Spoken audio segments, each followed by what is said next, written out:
Nunca olvidaré aquella tarde de octubre en Valencia. El viento arrastraba las hojas secas por la plaza del ayuntamiento mientras yo regresaba temprano del despacho. La constructora había cerrado un proyecto importante y don Ramón nos había dado la tarde libre. Pensé en sorprender a Lucía con entradas para el teatro. Llevábamos 5 años de matrimonio y últimamente la notaba distante, perdida en su teléfono, llegando tarde con excusas cada vez más elaboradas. La casa estaba en silencio cuando entré. Dejé mi maletín junto al paragüero de la entrada y aflojé la corbata. El olor a café recién hecho me indicó que Lucía había estado allí hacía poco.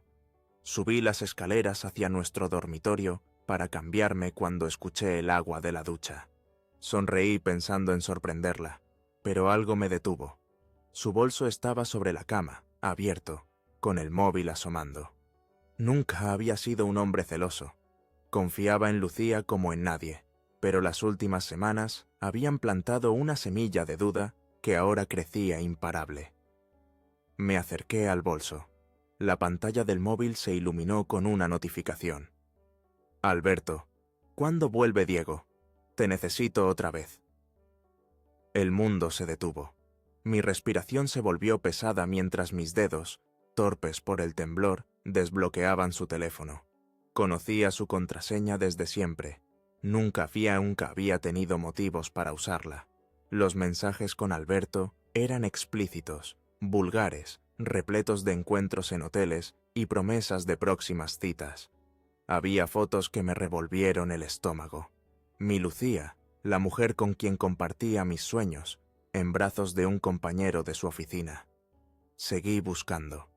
La aplicación de su banco revelaba transferencias a un tal Carlos Mendoza.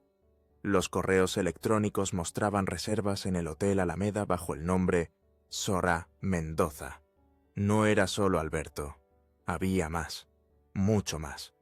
El agua dejó de correr. Devolví el móvil exactamente como estaba y bajé a la cocina.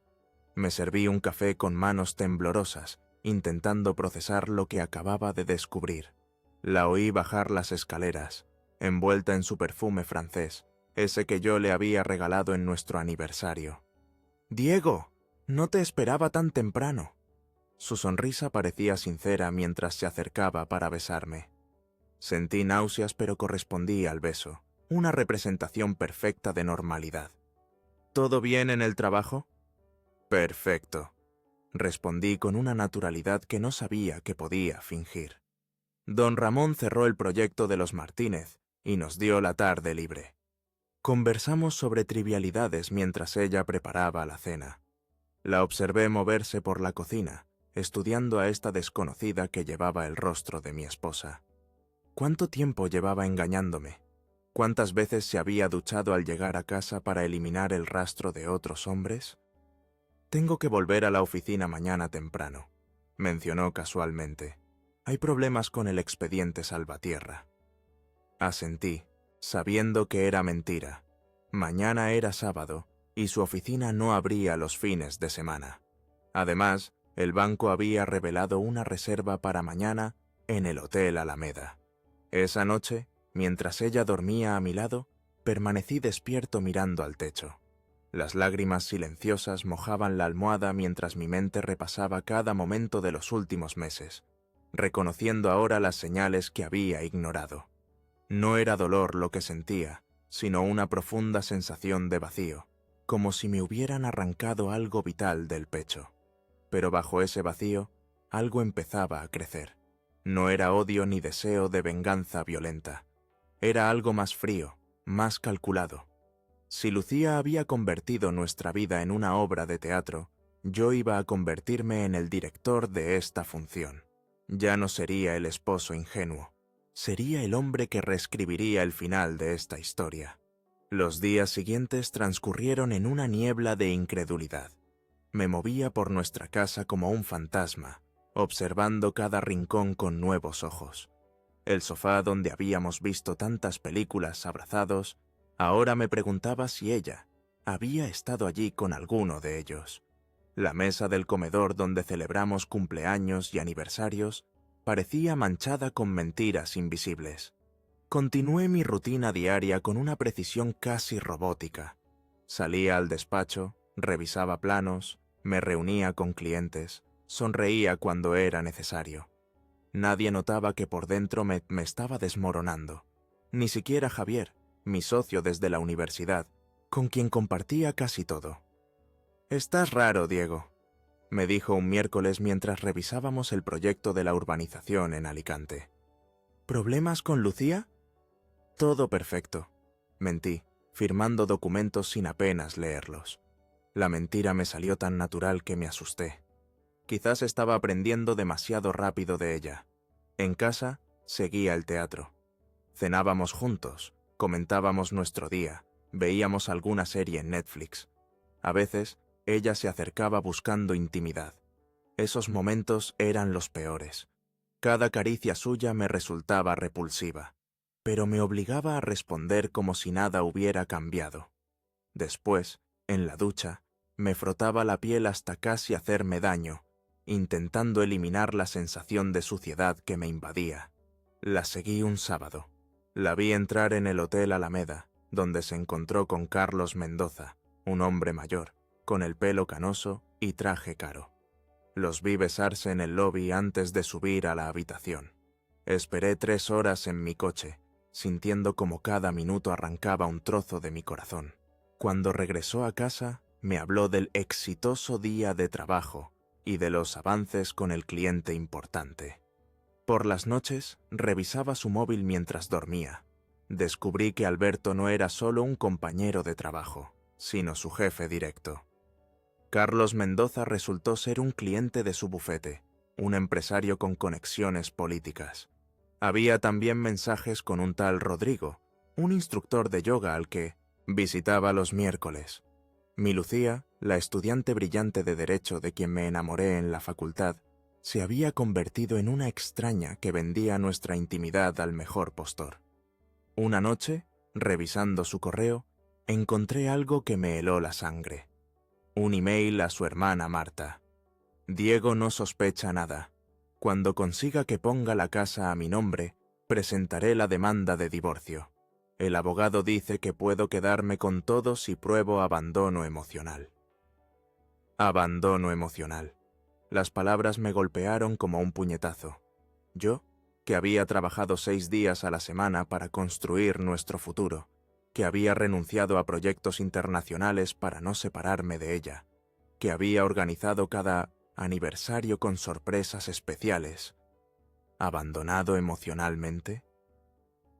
Esa madrugada lloré por última vez, no por la traición física, sino por la muerte lenta de cada recuerdo feliz que habíamos construido. Las vacaciones en Formentera, nuestro viaje a Granada para ver la Alhambra, las cenas de Nochebuena con nuestras familias, todo contaminado por la duda de si ya me engañaba entonces, si alguna vez fui más que un medio para sus fines. Al amanecer, me miré al espejo. Tenía ojeras profundas y había perdido peso. Pero en mis ojos vi algo nuevo.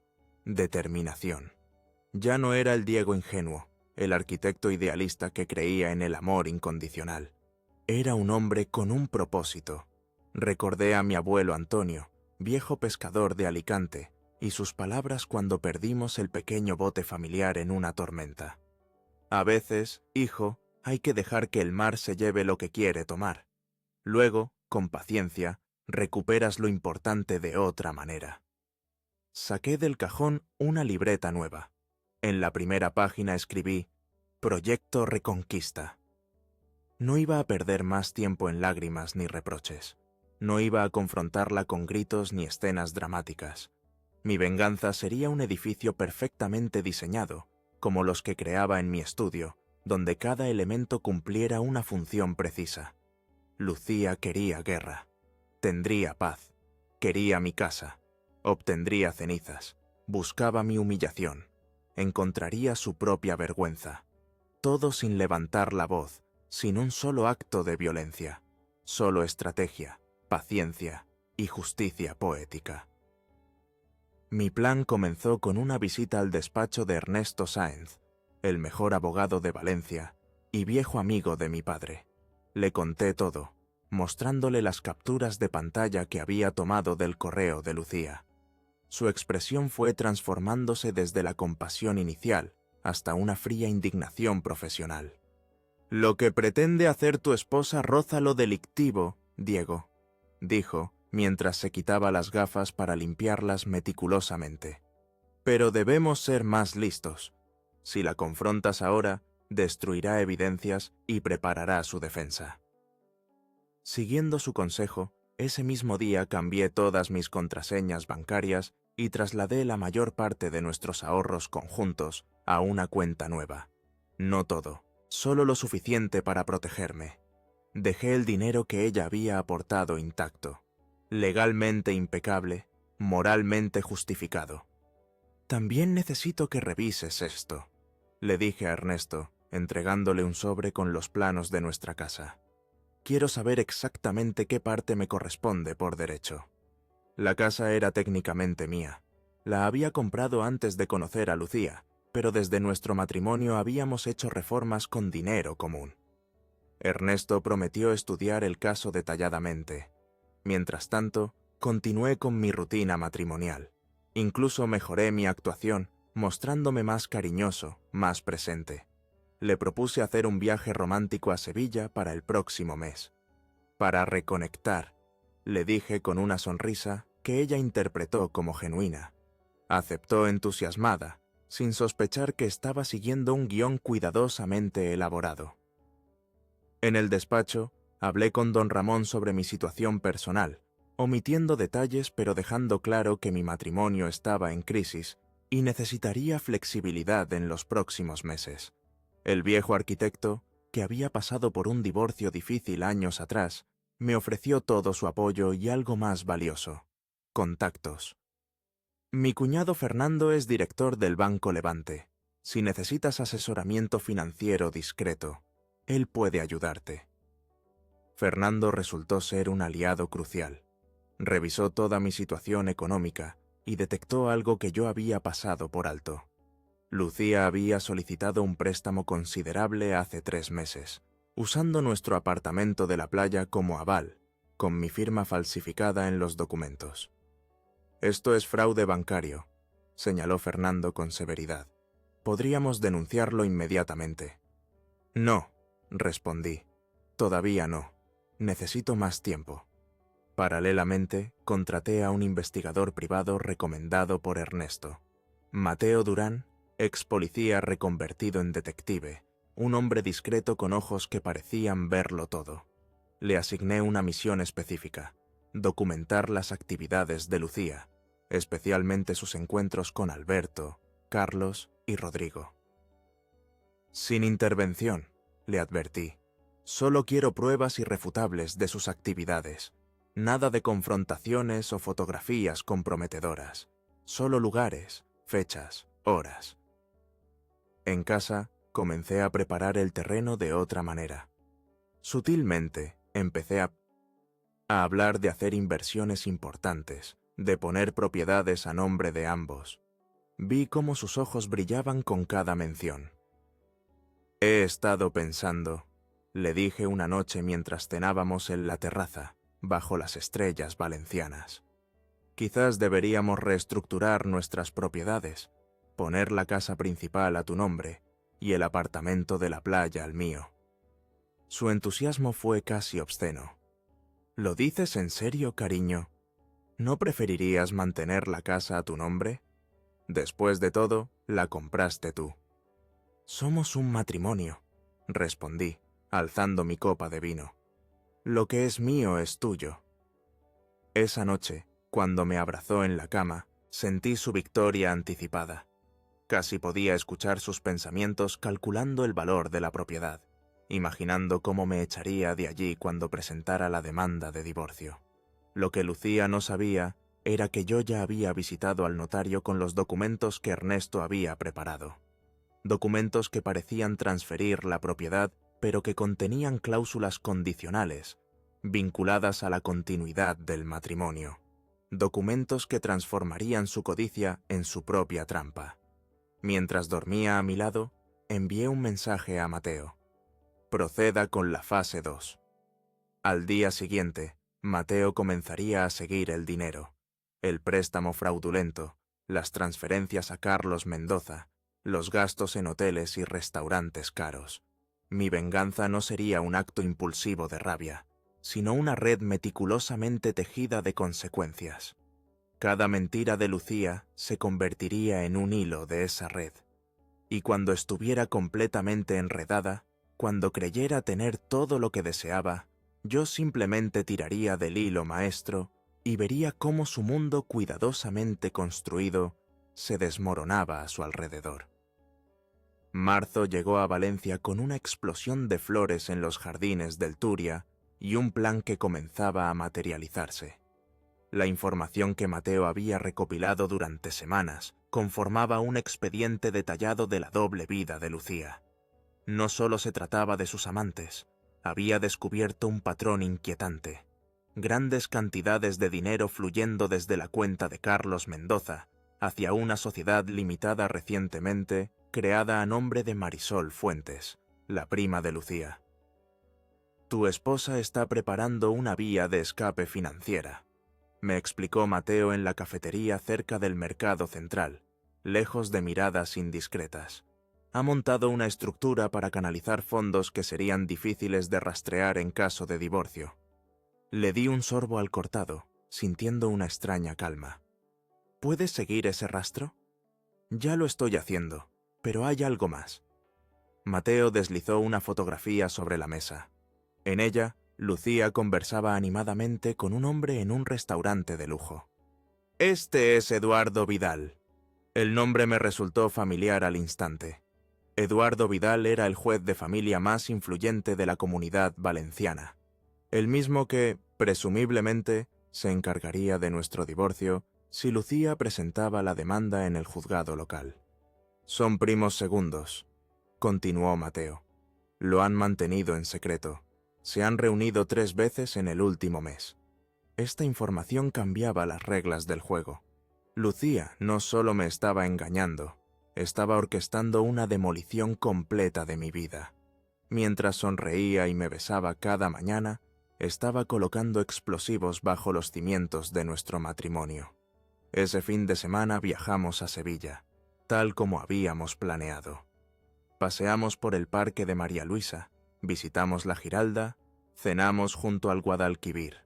Cualquiera que nos viera pensaría que éramos una pareja, feliz redescubriendo su amor. Yo seguía interpretando mi papel a la perfección, y ella ya el suyo. Una noche, mientras cenábamos en un restaurante de la calle Mateos Gago, dejé caer casualmente. He estado pensando en nuestro futuro. Quizás deberíamos empezar a planear un cambio más grande. ¿A qué te refieres? Su curiosidad era genuina. Don Ramón me ha ofrecido dirigir la nueva sucursal en Madrid. Sería un ascenso importante, casi el doble de sueldo. Observé cómo calculaba mentalmente esta nueva información. Estaba pensando en vender la casa de Valencia y comprar algo más grande en La Moraleja. La codicia iluminó sus ojos como nunca antes. ¿La Moraleja? Siempre he soñado con vivir allí. Lo sé, sonreí, alcanzando su mano sobre la mesa. Por eso estoy considerándolo seriamente. De vuelta en Valencia, Lucía intensificó sus esfuerzos para mostrarse como la esposa perfecta. Cocinaba mis platos favoritos, organizaba cenas con amigos comunes, sugería planes de fin de semana. Al mismo tiempo, Mateo me informaba de sus encuentros secretos con Alberto y Carlos, ahora más espaciados pero igualmente intensos. Siguiendo el consejo de Ernesto, firmé los papeles para la supuesta transferencia de la casa a su nombre. La ceremonia en la notaría fue casi cómica.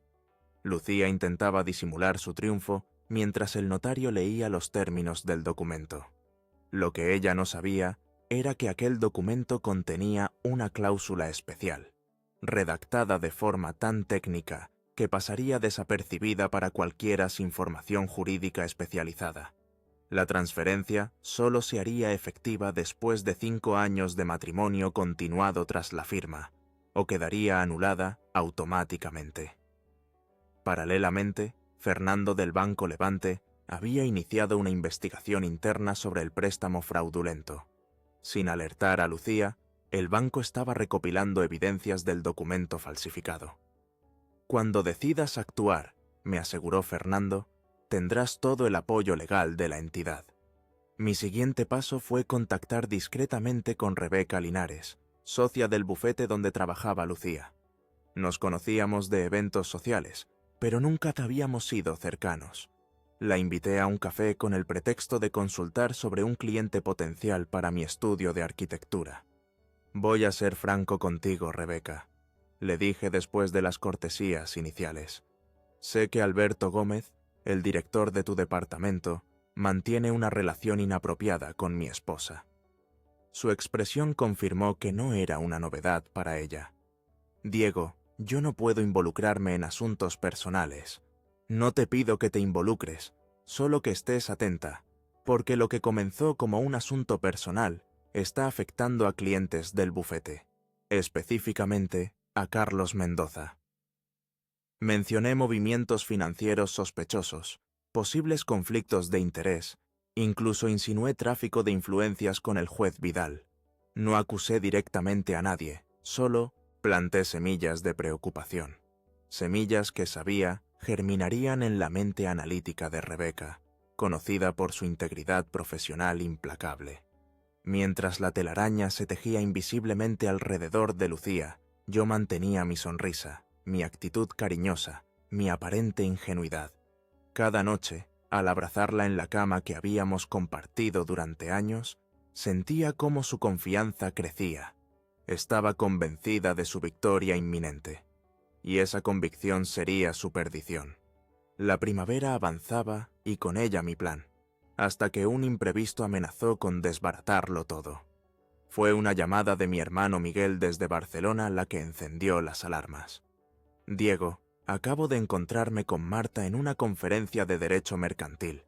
Me ha dicho algo extraño, que Lucía y tú estáis teniendo problemas y que pronto visitará Valencia para ayudarla con asuntos legales importantes.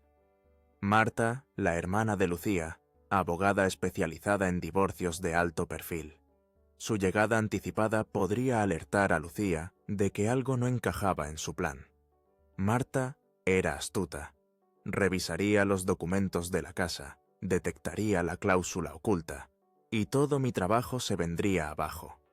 Necesitaba ganar tiempo, así que aquella noche, mientras cenábamos en la terraza bajo las bugambillas que yo mismo había plantado, lancé mi jugada más arriesgada. «Estoy pensando en rechazar la oferta de Madrid», comenté casualmente mientras servía más vino en su copa. Lucía casi se atragantó. «¿Por qué? Pensé que era una oportunidad única». «Lo es, pero implica demasiados cambios. Además...» Hice una pausa, como si dudara en compartir algo íntimo. «He estado pensando mucho en nosotros últimamente, en cómo hemos dejado que la rutina enfríe lo que teníamos». Vi la confusión en sus ojos, el cálculo rápido de cómo responder. Finalmente, optó por la ternura fingida, cubriendo mi mano con la suya. «Yo también lo he notado, Diego. A veces siento que nos hemos distanciado. Por eso creo que necesitamos un cambio más profundo que un simple traslado». Respiré hondo, interpretando el papel de mi vida. Estaba pensando en que podríamos intentar tener un hijo. El pánico cruzó su rostro durante un instante, tan breve que cualquiera menos atento lo habría pasado por alto. «¿Un hijo? Pero siempre dijimos que esperaríamos a estar más establecidos». «Estamos establecidos, Lucía. Tengo un buen puesto, tú eres respetada en tu bufete, tenemos nuestra casa». Apreté su mano con aparente emoción. Quizás es lo que necesitamos para reconectarnos. Durante los días siguientes, Lucía se mostró evasiva con el tema, pero yo insistía sutilmente, creando una presión invisible que la obligó a llamar a su hermana. Lo supe porque Mateo la fotografió hablando acaloradamente por teléfono en una cafetería alejada de su oficina. Según el informe de Mateo, la conversación duró casi 1 hora. Mi estrategia dio resultado. Marta pospuso su visita. Lucía, mientras tanto, intensificó sus encuentros con Alberto. como si buscara refugio emocional ante la perspectiva de la paternidad que yo le planteaba. Esto me dio el tiempo que necesitaba para culminar la fase más delicada del plan. A mediados de mayo, don Ramón me ofreció realmente dirigir un proyecto en Madrid, aunque no era la sucursal completa como le había hecho creer a Lucía. Era una oportunidad genuina que en otras circunstancias habría aceptado sin dudar. Decidí usarla a mi favor. «Tengo que ir a Madrid 3 días para reunirme con los inversores», le informé a Lucía. «¿Quieres acompañarme? Podríamos aprovechar para mirar zonas donde vivir». Como esperaba, declinó la oferta, mencionando un caso importante que requería su atención. Casi podía leer sus pensamientos. 3 días sin mi presencia, libertad para sus encuentros, quizás incluso la oportunidad de traer a alguno de sus amantes a nuestra casa. El día antes de mi partida, instalé discretamente cámaras de seguridad en las áreas comunes de la casa.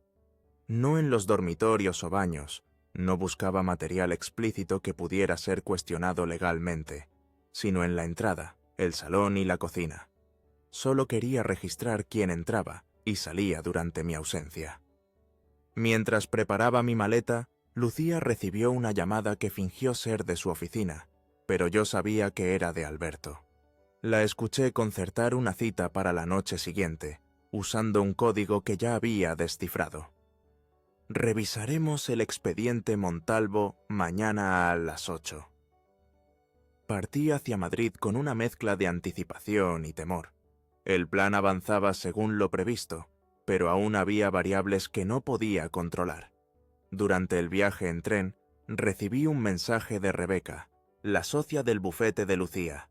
«Necesitamos hablar en persona. He encontrado irregularidades que te conciernen directamente». En Madrid, mientras me reunía con los inversores del proyecto, mi mente dividía su atención entre los planos arquitectónicos y las imágenes que las cámaras de seguridad enviaban a mi teléfono. Tal como esperaba, Alberto llegó a casa a las 8. Lo que no esperaba era que Carlos Mendoza apareciera media hora después. Y luego, para mi absoluta sorpresa, el juez Eduardo Vidal. Los 3 hombres y Lucía conversaron en mi salón, bebiendo mi whisky escocés, sentados en el sofá que había elegido con tanto cuidado para nuestra primera casa juntos. No podía escuchar su conversación, pero sus gestos hablaban de negocios, no de placer. Estaban planeando algo, y por la seriedad de sus rostros, era algo grande. Esa noche, en la soledad de mi habitación de hotel, tomé la decisión más difícil hasta el momento. Llamé a Ernesto. «Tenemos que acelerar», le dije sin preámbulos. «Algo está ocurriendo. Necesito que actives todo ahora mismo». «¿Estás seguro, Diego? Una vez que pongamos esto en marcha, no hay vuelta atrás». Miré la pantalla de mi teléfono donde se reproducían las imágenes de mi casa invadida por los cómplices de la traición de Lucía. Completamente seguro.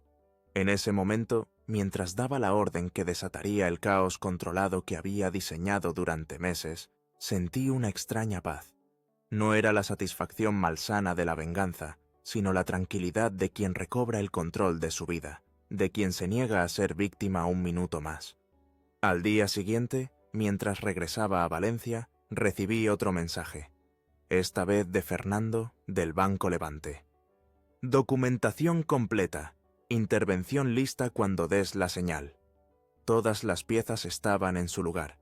Solo quedaba presionar el botón que haría caer el primer dominó. El día que destruí el mundo de Lucía, amaneció con una claridad perfecta.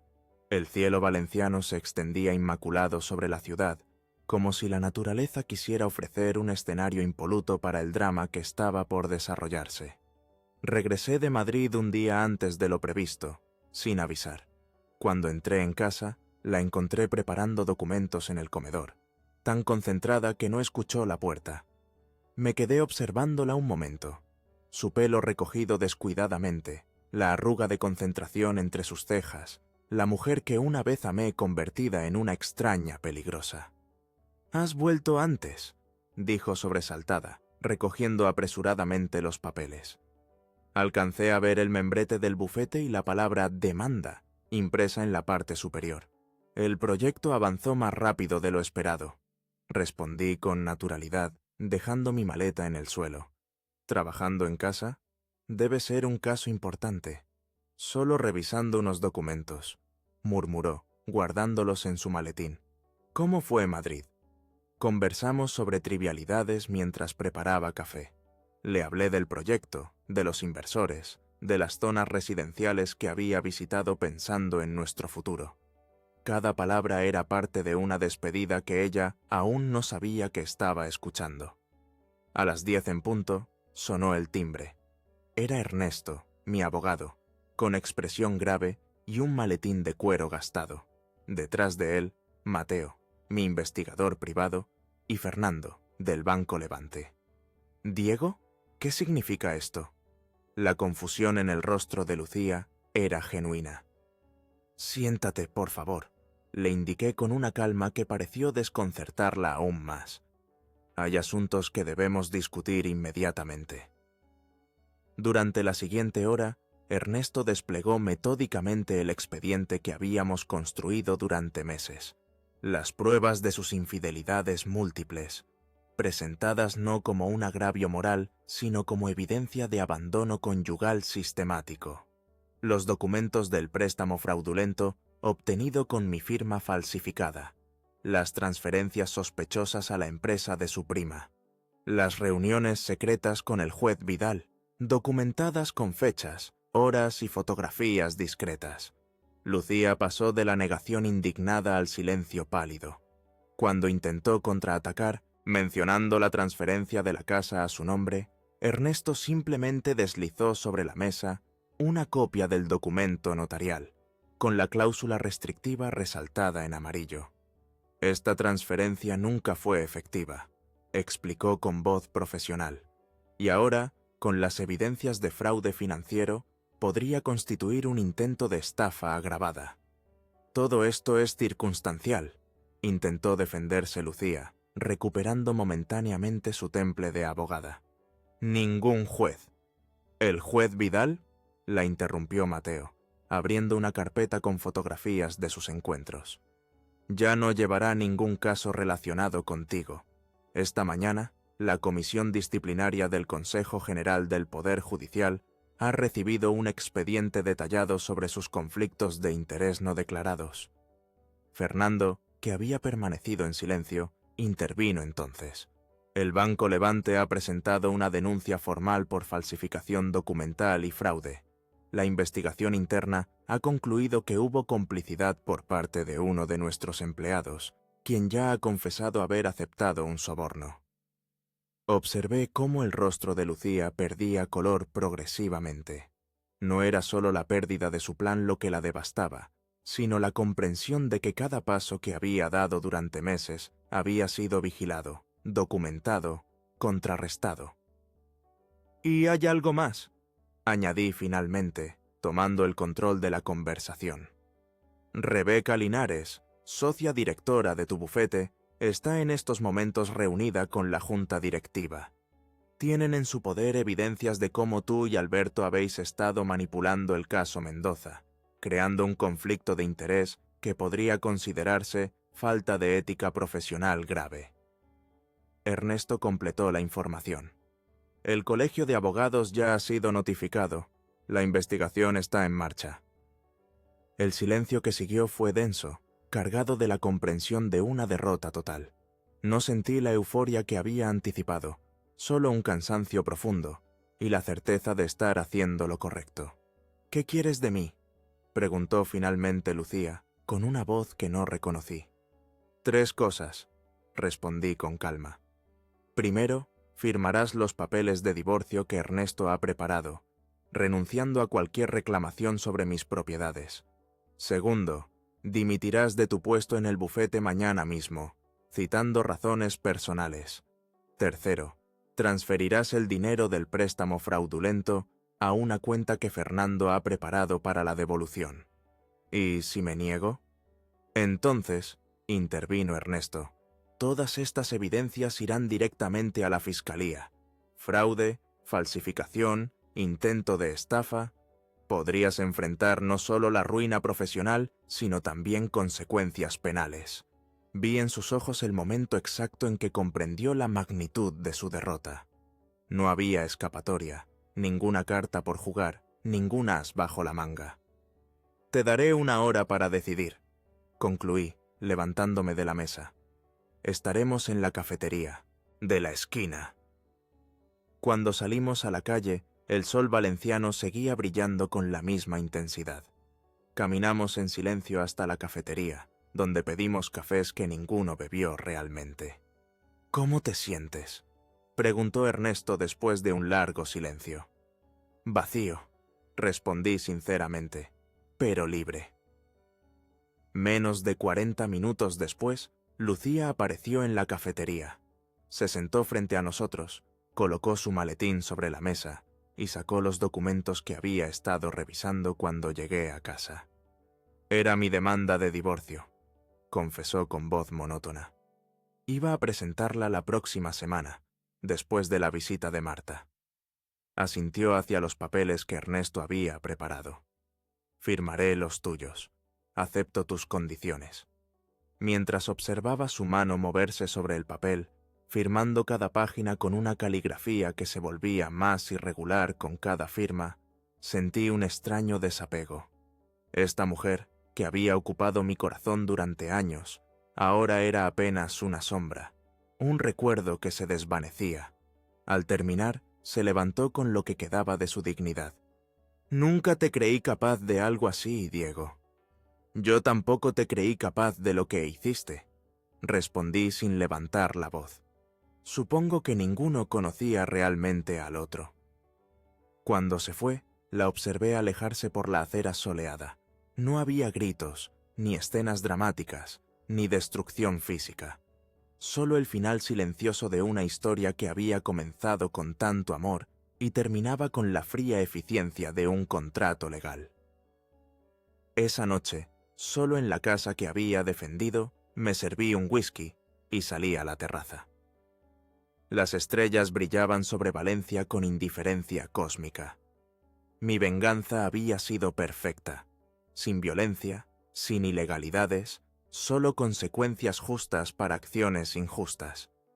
Y sin embargo, mientras contemplaba el futuro que se abría ante mí, comprendí que la verdadera victoria no estaba en lo que había logrado quitarle a Lucía, sino en lo que había conseguido conservar de mí mismo.